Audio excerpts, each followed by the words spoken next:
ऐसे 550 important category है। फिर से है क्या, रिलेटेड पार्टीज़ की बात करते हैं। कंपनीज एक्ट के अंदर आप काफ़ी ज़्यादा रिलेटेड पार्टी की बात कर चुके हैं। अच्छा, AS 18 के अंदर भी कर चुके हैं। अच्छा, ऑडिट के अंदर भी कर लीजिए।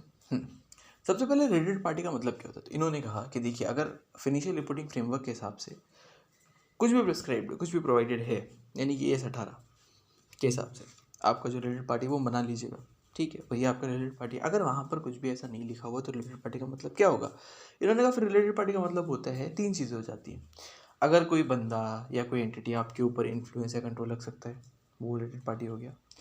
किसी बंदे के ऊपर आप कन्फ्लुएंस, आप किसी एंटिटी के ऊपर, बंदे नहीं, किसी एंटिटी के ऊपर आप कंट्रोल या इन्फ्लुएंस रख सकते हो, वो भी रिलेटेड पार्टी है। और तीसरा आपके कॉमन कंट्रोल वाले ट्रांजेक्शन निकल के आते हैं। कैसे? कि भाई आपके साथ ही कोई और एंटिटी है जो कॉमन कंट्रोल में आपके, मतलब आप दोनों का मालिक एक है, या फिर आप दोनों का जो की मैनेजर पर्सन है वो एक है, या आप दोनों के जो मालिक है वो एक ही नहीं है लेकिन बंदे क्लोज फैमिली मेम्बर्स हैं। तो उस केस में हम क्या बोलेंगे कि ये रिलेटेड पार्टी है। ये रिलेटेड पार्टी का मतलब है, सिंपल सा मतलब जो आपको समझ में आ गया। ऑडिटर की रिस्पॉन्सिबिलिटी क्या होती है रिलेटेड पार्टी के रिगार्डिंग? अच्छा, ऑडिटर क्या प्रोसीजर्स अडॉप्ट करने वाला है, ये चीज़ यहाँ पर बहुत ज़्यादा इंपॉर्टेंट है। कहीं ना कहीं ऐसा लगता है रट रहे हैं या बार बार, लेकिन बात 2-3 बार पढ़ोगे तो आ ही जाएगा। अच्छा, ऑडिटर की रिस्पॉन्सिबिलिटी मान लीजिए अभी अभी हम कभी भी ऑडिट करने गए, ठीक है, रिलेटेड पार्टी के रिगार्ड में मेरी रिस्पॉन्सिबिलिटी क्या होती है? मान लो किसी भी कंपनी का हम ऑडिट कर रहे हैं, किसी प्राइवेट एंटिटी का ऑडिट कर रहे हैं, हम रिलेटेड पार्टी के रिगार्ड में करेंगे क्या? तो एक तो होता है कि भाई आपको ज़्यादा पता होता नहीं है तो रिटन स्टेटमेंट ऑप्ट इन कर लीजिएगा, ठीक है। एक चार हम ये मान लेंगे कि हम रिटन स्टेटमेंट वगैरह ऑप्ट इन कर लेंगे। अच्छा, तो ऑडिटर की रिस्पॉन्सिबिलिटी है, इन्होंने स्पेसिफिकली जो ऐसे में लिखा हुआ वो इन्होंने लिखा है कि कुछ जनरल रिस्पॉन्सिबिलिटीज़ है, कुछ स्पेशल या स्पेसिफिक रिस्पॉन्सिबिलिटीज़ होती है। जनरल रिस्पॉन्सिबिलिटीज़ क्या है?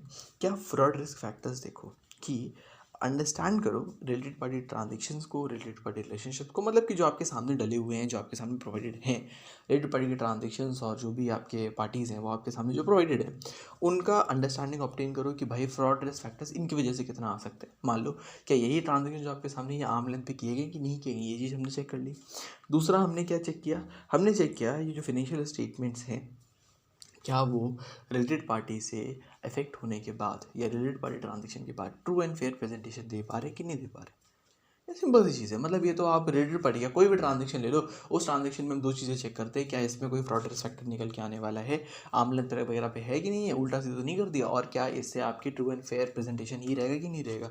तभी तो बोला है कि ये जनरल वाला है, ठीक है।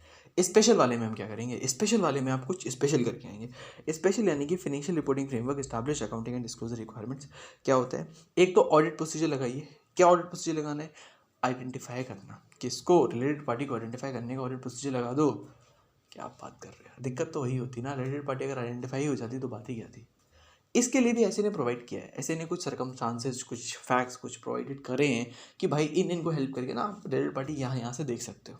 इंटरेस्टिंग है, वो पढ़ने में मज़ा आएगा थोड़ा सा।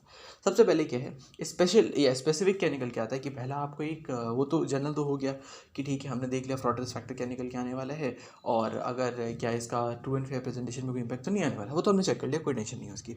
स्पेसिफिक में सबसे पहले हमने ऑडिट प्रोसीजर लगाने हैं। किस चीज़ के लिए? आइडेंटिफाई करेंगे, असेस करेंगे और रिस्पॉन्ड करेंगे किसको? रिस्क ऑफ मटेरियल स्टेटमेंट को। दूसरा, इवेल्युएट करना कि जो identified relationship, related party relationship और ट्रांजेक्शन आपने निकाले हुए हैं वो सही से appropriately accounted for and disclose हैं एप्लीकेबल एफआरएफ के हिसाब से कि नहीं है। और एक WR ले लेना मैनेजमेंट से, ठीक है, क्या कि उन्होंने मैनेजमेंट दूसरा गवर्नेंस से क्या उन्होंने जितना भी डिस्क्लोजर था और वो सारा का सारा ऑडिटर को कर दिया है, और अप्रोप्रिएट अकाउंटिंग और डिस्क्लोजर्स उन्होंने लगाए हुए हैं। भारी हो गया। रिलेटेड पार्टी का मतलब समझ में आ गया था, आ गया। अब हमने बात करी ऑडिटर की रिस्पॉन्सिबिलिटी की। ऑडिटर की रिस्पॉन्सिबिलिटी की जनरल रिस्पॉन्सिबिलिटी क्या होती है? कभी भी कोई भी ट्रांजेक्शन आपको रिलेटेड पार्टी का या कोई भी ट्रांजेक्शन नॉर्मली देखता है तो आप देखना है क्या इसका कोई फ्रॉड रिस्क फैक्टर निकल के आने वाला है, और क्या ये सही से डिस्क्लोज है, यानी कि ट्रू एंड फेयर प्रेजेंटेशन पे तो कोई खतरा नहीं बना रहा फाइनेंशियल स्टेटमेंट्स की। चेक कर लिया। दूसरा, स्पेसिफिक आप क्या चेक करोगे? स्पेसिफिक उन्होंने चेक किया कि देखो यार तुम सबसे पहले आइडेंटिफाई करना, असेस करना और रिस्पॉन्ड करना RMM को, यानी कि रिस्क ऑफ मटेरियल मिसट्रीटमेंट को। अच्छा, किससे? वो जो रिलेटेड पार्टीज होने वाली उसी को तो असेस करो यहाँ पर बैठ के। ठीक है। और जो रिलेटेड पार्टी के ट्रांजेक्शन और रिलेशनशिप आपने आइडेंटिफाई कर लिए हैं बैठ के, क्या वो प्रॉपर्ली डिस्क्लोज अकाउंटिंग फॉर हैं कि नहीं है एप्लीकेबल एफआरएफ के हिसाब से, ये भी हमने चेक कर लिया। और आपने चेक किया कि भाई जो एक WR ले लिया मैनेजमेंट से कि जितना भी था उन्होंने आपको बता दिया है और ये सारे का सारा उन्होंने सही से अकाउंट फॉर और डिस्क्लोज किया है, ये आपने चेक कर लिया। ये ऑडिटर की रिस्पॉन्सिबिलिटी कुल मिला के, ये ऑडिटर की रिस्पॉन्सिबिलिटी में जनरल स्पेसिफिक के अंदर निकल के आता है कि वो ये देखेगा, क्या क्या देखेगा, फ्रॉड फैक्टर निकल के आ रहा है, ट्रू एंड रिप्रेजेंटेशन पर कोई इंपैक्ट तो नहीं आने वाला, हम आइडेंटिफाई एसेस और रिस्पॉन्ड कर लेंगे जो भी एसेस रिस्क है उसका, उसके बाद हम देख लेंगे सही से डिस्क्लोज वगैरह किया है कि नहीं किया, और अकाउंटिंग पॉलिसीज को आपने फॉलो करवा रखा है कि नहीं करवा रखा है, WR भी ले लेंगे मैनेजमेंट से। अच्छा, अब आता है प्रोसीजर। ये है थोड़ा सा अच्छा, मतलब ये प्रैक्टिकली इंपॉर्टेंट है, प्रैक्टिकली मतलब मजा आएगा इसमें। रिलेटेड पार्टी के लिए आपने कहा कि अंडरस्टैंडिंग ऑब्टेन करो। किसकी अंडरस्टैंडिंग ऑब्टेन करनी थी? एंटिटी की रिलेटेड पार्टी रिलेशनशिप और ट्रांजेक्शन की एक अंडरस्टैंडिंग ऑब्टेन करनी थी ना। कैसे अंडरस्टैंडिंग ऑब्टेन करोगे भाई? तो उन्होंने कहा सबसे पहले क्या करो, इंक्वायरी करने बैठ जाओ। किसकी इंक्वायरी करोगे आप? मैनेजमेंट की इंक्वायरी करो। मैनेजमेंट से पूछो पिछली बार जो रिलेटेड पार्टी ट्रांजेक्शन थे और इस बार जो रिलेटेड पार्टी ट्रांजेक्शन है कैसे हैं, मतलब कोई चेंज आया है कि उसी पार्टी से कर रहे हो आप। और क्या पूछ लो कि कोई और एंटिटी में ओनरशिप का चेंज या कोई भी चेंज आया है क्या इस बार, ठीक है। और क्या कोई ट्रांजेक्शन और उन्होंने किया है इस बार, अलग से किया है, पूछ ले रिलेटेड पार्टी ट्रांजेक्शन, इंक्वायरी करी मैनेजमेंट की। इससे क्या हो जाएगा, इससे आप एक अंडरस्टैंडिंग ऑब्टेन करो। किसकी अंडरस्टैंडिंग ऑब्टेन करो? रिलेटेड पार्टी रिलेशनशिप और ट्रांजेक्शन की अंडरस्टैंडिंग ऑब्टेन करो। मतलब क्या होता है इसमें, कहीं ना वो फैक्टर आ जाता है कि जो हो चुके हैं ट्रांजेक्शन्स उनकी भी अंडरस्टैंडिंग ऑब्टेन कर रहे हो। तो आप क्या पूछते हो मैनेजमेंट से? आप पूछते हो कि भाई पिछली बार की रिलेटेड पार्टी ट्रांजेक्शन, इस बार की रिलेटेड पार्टी ट्रांजेक्शन के बारे में बताओ। इस बार जो हुए हैं ट्रांजेक्शन आपने किए, उनका नेचर क्या है, किस पर्पज से किए गए थे, इन्हीं के साथ क्यों किए कॉन्ट्रैक्ट, इतने डीलर्स मार्केट में अवेलेबल है, ठीक है। और रिलेशनशिप क्या है आपकी एंटिटी और रिलेटेड पार्टी के बीच में, क्या है, वो मालिक है या आप उसके ऊपर कंट्रोल इंटरेस्ट रखते हो, है क्या चीज़, पूछ लिया हमने। उसके बाद एक अंडरस्टैंडिंग ऑब्टेन करो, क्या मैनेजमेंट ने कोई कंट्रोल तो नहीं रखा है किस पे, जो डिस्क्लोजर होते हैं या आइडेंटिफिकेशन होता है रिलेटेड पार्टी का जो पर्टिकुलर करते हैं बैठ के, उसके ऊपर कोई उन्होंने कोई कंट्रोल तो नहीं लगा रखा। क्या जितने भी रिलेटेड पार्टी की ट्रांजेक्शन जो सिग्निफिकेंट ट्रांजेक्शन है उसका अप्रूवल जो है वो ऑथराइज और अप्रूवल जो है वो सारा का सारा मैनेजमेंट की तरफ से ही आ रहा है। क्या जो outside normal course of business के ट्रांजेक्शन वो भी मैनेजमेंट ही अप्रूव करता है? यार क्या बात करो, मैनेजमेंट ही तो अप्रूव करता है। मैनेजमेंट के अंदर आप जब लॉ पढ़ते हो तो आपको पता चलता है कि BOD के अंदर भी आपके कुछ होते हैं जो बंदे रिलेटेड पार्टी हो जाते हैं, वो तो इन्वॉल्व नहीं है, ये भी चेक कर लेना बैठ के। ऐसे करके आपको चेक करना है यहाँ पर, ठीक है। एक अंडरस्टैंडिंग ऑब्टेन कर ली फर्म के रिलेटेड पार्टी रिलेशनशिप और ट्रांजेक्शन्स की। कैसे अंडरस्टैंडिंग ऑब्टेन करी? एक हमने इंक्वायरी कर ली मैनेजमेंट की, फिर हमने देखा क्या मैनेजमेंट कंट्रोल इन्फ्लुएंस करता है किस पे, आइडेंटिफिकेशन पे, उन ट्रांजेक्शन्स के डिस्क्लोजर पे, उन ट्रांजेक्शन के अकाउंटिंग फॉर पे, उन ट्रांजेक्शन्स के होने पे। अगर ऐसा कुछ करता है तो आपके दिमाग में शक दौड़ना चाहिए। ऐसे करके हो जाता है। अच्छा, फिर निकल के आता है एक अलर्टनेस, आप maintaining alertness for related party information while reviewing records and documents. कि भाई अब आप रिकॉर्ड्स और डॉक्यूमेंट्स को चेक कर रहे हो तो वहाँ पर एक अलर्टनेस का एटीट्यूड मेंटेन करके चलिएगा कि भाई कोई भी रिलेटेड पार्टी का ट्रांजेक्शन या फिर कुछ भी हमें मिल जाता है तो हम उसको कैसे टैकल करने वाले हैं। ये कौन सी बात कर रही है? उन रिलेटेड पार्टी की बात कर रहा है जो अभी तक डिस्क्लोज्ड नहीं थे, जो आपको नहीं बताया गया। नए वाले मिलते तो आप कैसे पता करोगे नया रिलेटेड पार्टी सर मिलेगा कहाँ? अभी तक तो बार बार कह रहे हो रिलेटेड पार्टी नया वाला मिल जाता तो बात ही क्या थी। अच्छा, कैसे मिलता है पता करो। तो इन्होंने कहा देखो, एक तो ITR देख लो, बैलेंस शीट ऑडिट करने का ITR पहले देख लोगे, पिछली वाली देख लो यार बैठ के, पिछली वाली ITR गई होगी ना, उसमें देख लो कुछ मिल रहा है क्या वहाँ से, ठीक है देख लिए, मत करो ऐसा, देख ली। और इंटरनल ऑडिट रिपोर्ट होगी वो देख लो, ठीक है। इन्होंने जो रिलेटेड पार्टी के डिस्क्लोजर कंपनी एक्ट के अंदर या बाकी स्टैट्यूट्स के अंदर देखने होते हैं, जो भी इनको कंप्लायंस करना होता है, वो वाले लिखे चिट्टे देख लो, ठीक है। कोई भी शेयर होल्डिंग पैटर्न में चेंज आया है, शेयर होल्डर का रजिस्टर देख लो, ठीक है। और क्या देख लो, कोई रजिस्टर ऑफ इन्वेस्टमेंट देखो, कहाँ कहाँ कंपनी ने इन्वेस्ट कर रखा है, कितना कितना इन्वेस्ट कर रखा है, कंट्रोल तो तभी आएगा ना डायरेक्टली, ठीक है। मैनेजमेंट के साथ ही कॉन्ट्रैक्ट कितने कर रखे हैं कि मैनेजमेंट आपका रिलेटेड पार्टी होता है, मैनेजमेंट के साथ कितने कॉन्ट्रैक्ट कर रखे हैं, कौन कौन से ट्रांजेक्शन जो आपको लग रहा है कि बार बार नेगोशिएट हो रहा है, री नेगोशिएट हो रहा है, कभी 100 पे होता है, कभी 150 पे होता है, कभी मतलब बार बार नेगोशिएट किया जा रहा है उसको, वो देख लो। Statement of conflict of interest एक मेंटेन होता है, उसको उठाओ, वहाँ से पढ़ो बैठ के जितना पढ़ सकते हो। फिर स्पेसिफिक इन्वॉइसेस फ्रॉम एडवाइजर्स अगर आपको कोई देखते हैं वो देख लो, और जो रेगुलेटरी इन्फॉर्मेशन दी गई थी वो तो आपने चेक कर ही लिया है, इससे आपको थोड़ा बहुत अंदाज़ा मिल जाएगा।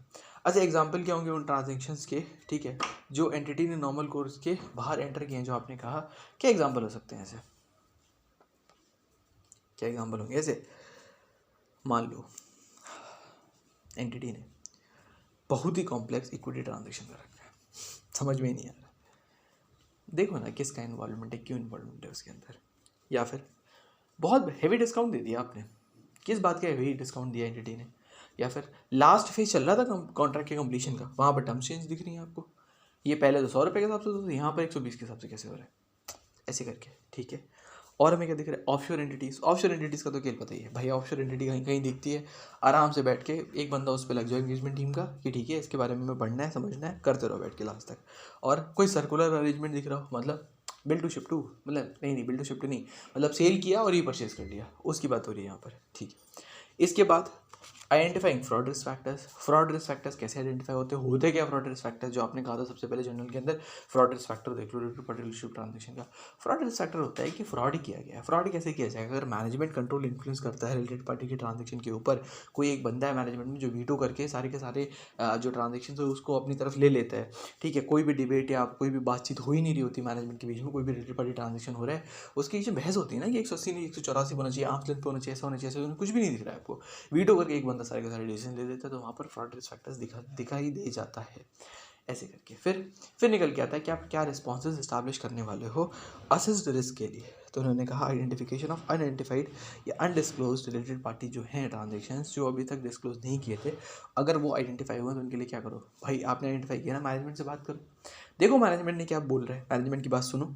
मैनेजमेंट की बात सुनने के बाद क्या पहले तो अपनी टीम मेंबर्स को बता दोगे, फिर मैनेजमेंट को बता दोगे, फिर मैनेजमेंट क्यों नहीं आइडेंटिफाई कर रहा है ये पूछो, रिकंसिडर करो कि अनआइडेंटिफाइड रिलेटेड पार्टी ऐसे और भी हो सकते हैं क्या ट्रांजेक्शन हो सकते हैं, तो उनका क्या रिस्क आने वाला है, उसके बेसिस पर आप डिसाइड करोगे। दूसरा आता है identified significant related party transaction outside entities normal course of business. Entity के नॉर्मल कोर्स के बाहर, यानी कि आर्म्स लेंथ के बाहर आपने बहुत सारे ट्रांजेक्शन कर रखे हैं, फिर इसमें क्या करोगे, बैठ के एग्जामिन करो उनके टर्म्स, पढ़ोगे ना बैठ के, अगर कर रखा है आपको लग रहा है आर्म्स लेंथ के बाहर है तो पहले टर्म्स वगैरह पढ़ो, क्यों लग रहा है आर्म्स लेंथ के बाहर है। एविडेंस ऑब्टेन करो, किसने अप्रूव किया, किसने ऑथराइज किया था इस ट्रांजेक्शन को, सही से डिस्क्लोज अकाउंटेड फॉर है कि नहीं है, और इसका इम्पैक्ट क्या आने वाला है, ठीक है। Assertion that related party transactions were conducted on arm length price, सही ऑब्टेन करोगे कि भाई आर्म लेंथ पे था, कैसे बाकी ट्रांजेक्शन जो मार्केट में हो रहे हैं ऐसे ही उनका अमाउंट चेक करो और मार्केट प्राइस चेक कर लो, इससे आपको थोड़ा बहुत अंदाज़ा मिल जाएगा।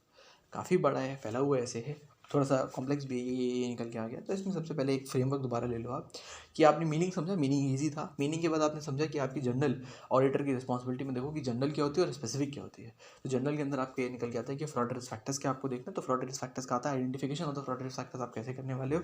तो वो तो सिंपल सा पॉइंट है, जो रिलेटेड पार्टी के मतलब कौन इन्फ्लुएंस कर रहा है, मैनेजमेंट इन्फ्लुएंस कर रहा है, वीटो वगैरह कर सकता है, वहाँ से निकल के जाता है।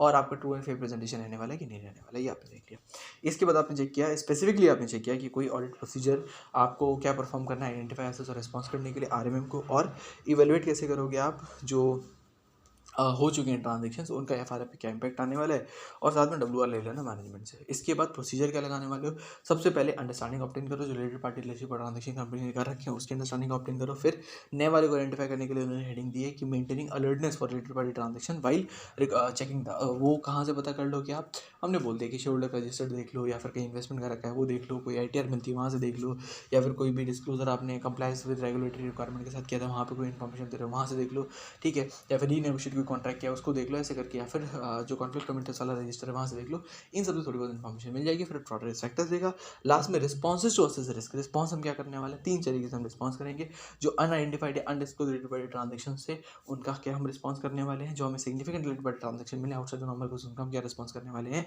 और ये कि रिलेटेड पार्टी ट्रांजेक्शन आपका आर्म लेंथ पे है कि नहीं है, इसका हम क्या रिस्पॉन्स करने वाले हैं। इतना ही है रिलेटेड पार्टी।